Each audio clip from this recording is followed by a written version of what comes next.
Q news లో పనిచేయటకు senior video editors కావాలను సంప్రదించవలసిన నెంబర్లు 8688960884. కాంస్యంతో బోని షూటింగ్ లో పతకం గెలిచిన మను బకర్. పారిస్ ఒలింపిక్స్ లో ఇండియా పతకాల ఖాతా తెరిచింది. స్టార్ షూటర్ మను బకర్ కాంస్య పతకంతో బోని చేసింది. ఆదివారం జరిగిన విమెన్స్ 10 మీటర్ల ఎయిర్ పిస్టల్ ఈవెంట్ లో బకర్ 3వ స్థానంలో నిలిచి ఇండియాకు తొలి మెడల్ అందించింది. దాంతో ఒలింపిక్స్ లో మెడల్ గెలిచిన దేశ తొలి మహిళా షూటర్ గా రికార్డు సృష్టించింది. మరో ఇద్దరు షూటర్లు రమితా జిందాల్, అర్జున్ బబుటా ఫైనల్ చేరుకోగా హైదరాబాదీలు పివి సింధు, నిఖత్ జరీన్, ఆకుల శ్రీజ తమ పోటీలో శుభారంభం చేశారంటూ వార్తను చూస్తా ఉన్నాం. కాంస్య పథకంతో బోని కొట్టింది ఇండియా ఎక్కడ ఒలింపిక్స్ లో. సరే, మనం ఒలింపిక్స్ లో ఒక కాంస్య పథకం వస్తే మన పేపర్ల నిండా ఆ తర్వాత మొత్తం దాని మీదనే చర్చ ఇదంతా జరుగుతూ ఉంటుంది. అసలు ఈ మన పథకాలు ఏంది, మన లెక్కేంది, ఒకసారి మనం దీని గురించి మాట్లాడుకోవాలా.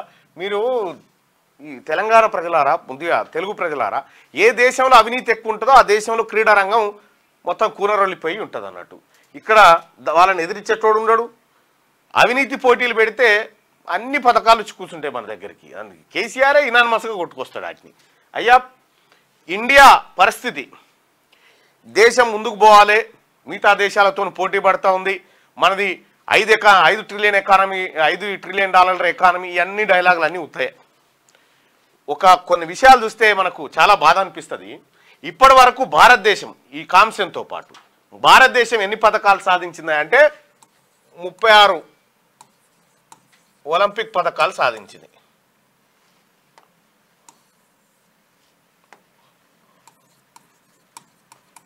పథకాలు వచ్చినాయి సార్ మనకి ఇప్పటిదాకా. మన భారతదేశం మొట్టమొదటి పథకం మనకు 1900 పారిస్లో జరిగింది. పారిస్లో జరిగినటువంటి ఒలింపిక్స్ కాడి నుంచి స్టార్ట్ చేస్తే ఈ 100-120 ఏళ్ళ చరిత్రలా. సరే, అప్పుడు మన దేశానికి స్వాతంత్రం రాలే, బ్రిటిష్ కాలంలోనూ అటు నుంచి అటు పోయిందనుకో, అది ఇచ్చిపెట్టు. స్వాతంత్రం వచ్చిన తర్వాత మనకు వచ్చినటువంటి మెడల్స్ అన్ని కలిపితే అన్ని కూడితేనే గివిగా. ఇందులో మనకు మొత్తం 10 గోల్డ్ మెడల్లు వచ్చినాయి. 10 గోల్డ్ మెడల్లు వస్తే ఇందులో 8 హాకీలనే వచ్చినాయి. ఇది 1980 కంటే ముందు ముచ్చటిది. ఆ తర్వాత ఇండియాకు వచ్చినటువంటి మెడల్స్, ఒకటి అభినవ్ బింద్రా షూటింగ్లో, ఆ తర్వాత మన జావలింగ్ త్రో వేసింది, ఏం పేరు, నీరజ్ చోప్రానా, చోప్రానే, చోప్రా, వీళ్ళిద్దరికి గోల్డ్ మెడల్ వచ్చినాయి. ఇక ఎవరికి రాలే. ఇక ఇది మన గోల్డ్ మెడల్ల కథ. ఇక్కడ 1952లో ఇండివిజువల్లో మొదటి medal K D Jadhav, K Dadasaheb Jadhav 1952లో మెడల్ కొట్టుకొచ్చిండు ఇండివిజువల్లో. అది బహుశా కాంస్యం అనుకుంటా, కాంస్యం ఏదో మెడల్ కొట్టుకొచ్చింది ఈయన. ఏది, రెజ్లింగ్లో కొట్టుకొస్తే మన దేశంలో దేశానికి స్వాతంత్రం వచ్చిన తర్వాత మొదటి మెడల్ కొట్టుకొచ్చినటువంటి ఈయన ఆఖరికి పెన్షన్ కోసం కొట్లాడి చచ్చిపోయింది మన దేశంలో. పెన్షన్ కోసం కొట్లాడి పేదరికంలో చచ్చిపోయింది ఈయన.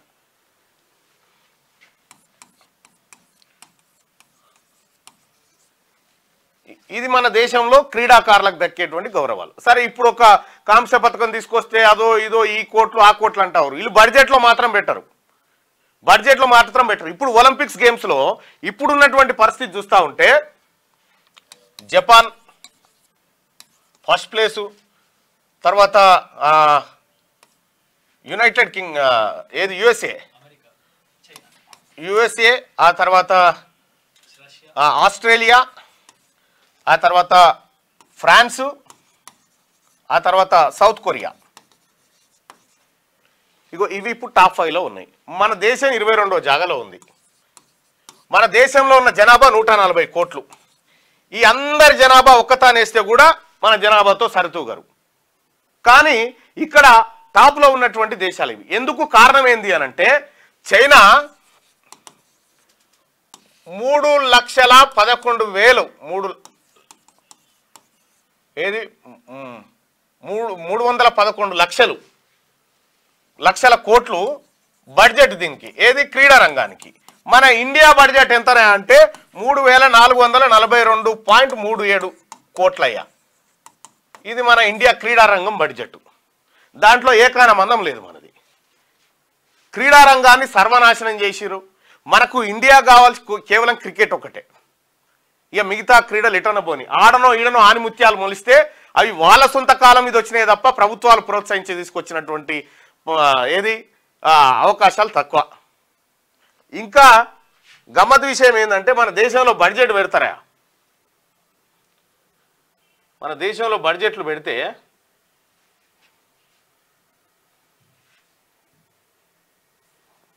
ఇక బడ్జెట్లు చూడండి. మన దేశంలో క్రీడారంగం బడ్జెట్ పెడతారు. క్రీడారంగం బడ్జెట్ పెడితే పెట్టిందే 2500 కోట్లు. ఈ 2500 కోట్లలో గుజరాత్కి 608 కోట్లు, ఉత్తరప్రదేశ్కి 503 కోట్లు. వీళ్ళిద్దరు కలిసి ఒక్క పథకం తెచ్చేటోళ్ళు కాదు. మళ్ళా ఇక తతిమా అన్ని రాష్ట్రాలకు కలిపి ఓ 1000 కోట్లు. ఇక 1111 కోట్లు ఈ రెండింటికే బాయ్. ఒక్క పథకం వచ్చింది లేదు, ఏం లేదు. ఇగో ఉత్తరప్రదేశ్కి 22%, ఉత్తరప్రదేశ్ 18%, గుజరాత్కి 22%. ఇక్కడ వచ్చేసరికి ఇక లక్షద్వీప్కు 9 కోట్లు, అండమాన్ నికోబార్కి 7 కోట్లు, తెలంగాణకు వచ్చేసరికి ఇచ్చినటువంటిది ఎంత అంటే 24 కోట్లు. ఈ 24 కోట్లు 33 జిల్లాలకు పంచితే ఎంత వస్తుండొచ్చు? కోటి కూడా రాదు. ఈ జిల్లాల్లో 119 నియోజకవర్గాలకు పంచితే ఊరికో కోడి ఇంటికో ఈకే. దీంతో ఏం చేయొస్తుందా? ఏమీ చేయనికి రాదు. ఇది మన స్పోర్ట్స్ బడ్జెట్. ఇక నరేంద్ర మోడీ గారే కాదు, గత ప్రభుత్వాలు కూడా ఇదే పరిస్థితి. గత ప్రభుత్వాలు కూడా ఇది కాంగ్రెస్ గవర్నమెంట్ ఉన్నప్పుడు 2012-13లో 1152 కోట్లే స్పోర్ట్స్ బడ్జెట్. 2013-14లో 1219 కోట్లే. ఇక ఆ తర్వాత కొంత పెంచినప్పటికి కూడా దీంట్లో ఖర్చు చేసింది మాత్రం చాలా తక్కువ ఉంది. అందులో ఖర్చు చేసిన దాంట్లో కూడా గుజరాత్కి ఎక్కువ ఉంది. ఇవి మన స్పోర్ట్స్కి సంబంధించినటువంటి ఈ కేటాయింపులు. ఇక్కడ చాలామంది రాజకీయ నాయకులు కానీ ఇప్పుడు ఈ కాళేశ్వరం మీద దీని మీద అప్పులు. ఒక్కసారి జపాన్, ఆ తర్వాత చైనా, సౌత్ కొరియా, అరే గటు ఇథియోపియా, తిండి గతి లేని ఇథియోపియా దేశంలో వాడు బొక్కలన్నీ డొక్కలు వెనుకపోయి ఉంటే వాడు రన్నింగ్ చేస్తూ ఉంటాడు. 20-30 కిలోమీటర్లు వాడు కొట్టుకొని పోతాడు అన్నకి. మన దేశంలో క్రీడారంగం సర్వనాశనం అయిపోయింది. గ్రామీణ స్థాయి నుంచి క్రీడారంగం డెవలప్ కావాల్సినటువంటి అవసరం ఉండే, దాన్ని మొత్తం ఖతం చేసి పారేసినారు. పాఠశాలల్లో క్రీడ ఎటుపోయిందో, మండల స్థాయి ఆటలు ఎటుపోయినాయో, జిల్లా స్థాయి ఆటలు ఎటుపోయినాయో నామకే వాస్తే నిర్వహించి చేస్తూ ఉన్నారు. అసలైన క్రీడాకారులు విద్యారంగంలో కేవలం ఇక మన ఇంజనీరింగ్ విద్య గురించి మీ అందరికీ కేవలం 124% మంది మాత్రమే స్కిల్స్ ఉన్న వాళ్ళు బయటకు వస్తారు. తతిమూల అంతుంటిదే. ఇక క్రికెట్ అంటావా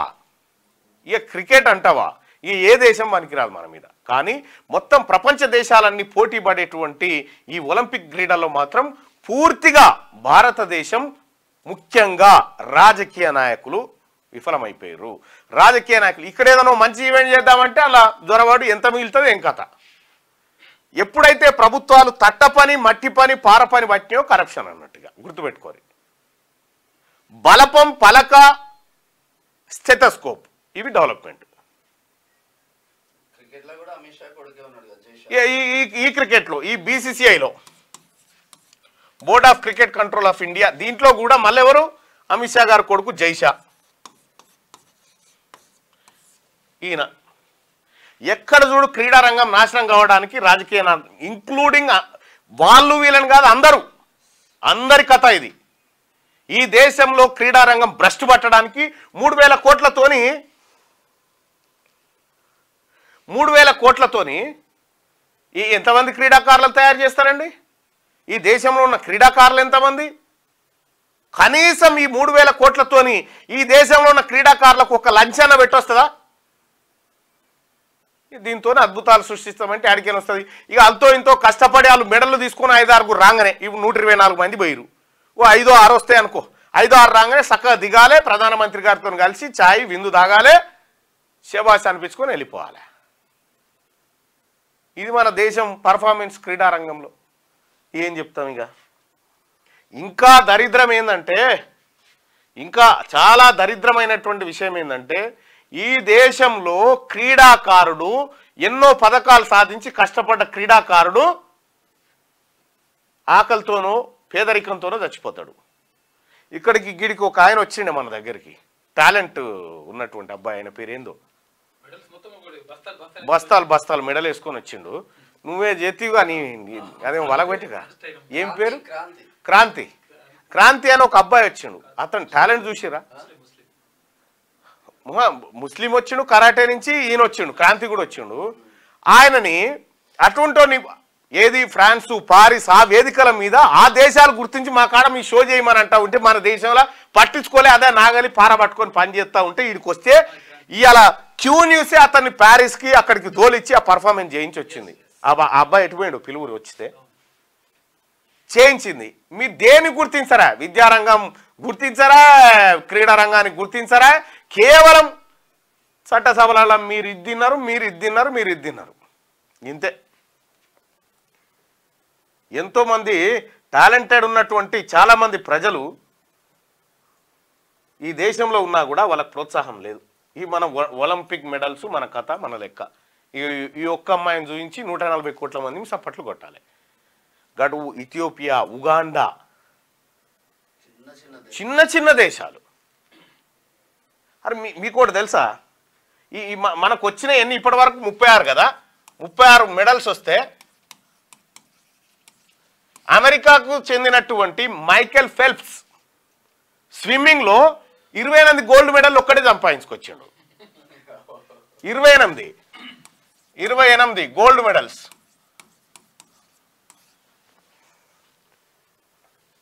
ఇక చూడ్రి.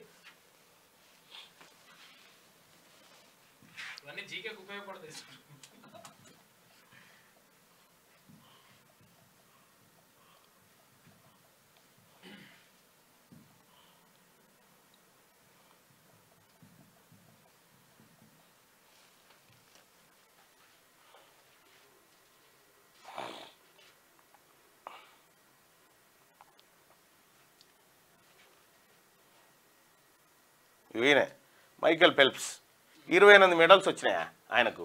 23 గోల్డ్ మెడల్, 3 సిల్వరు, 2 బ్రౌన్స్. ఒక్కడే 28 తెచ్చిండా. మొత్తం స్విమ్మింగ్లో ఆయన ఆడిన ప్రతి ఆట గెలిచిండు. 2004 నుంచి 16 మధ్యలో వచ్చిండు. కానీ మనం 100 ఏళ్ల చరిత్రలో దేశం మొత్తం మనం అంతా ఇట్లా జలవాడి దులిపితే కేడీ జాదవ్ అంటే ఆయన ఇండివిజువల్గా తీసుకొస్తే వెస్లింగ్లో ఆయన పెన్షన్ కోసం కొట్లాడి ఆ అధికారులతో కొట్లాడి చచ్చిపోయింది. ఆఖరికి ఆ వెస్లింగ్లో కుస్తీ పట్టి ఆన్ని కొట్టి మెడల్ తెచ్చిండు. కానీ వీళ్ళతో కుస్తీ పట్టలేక చచ్చిపోయిండు. మన తన ఇంత భావదారిద్ర్యం ఉంటుంది.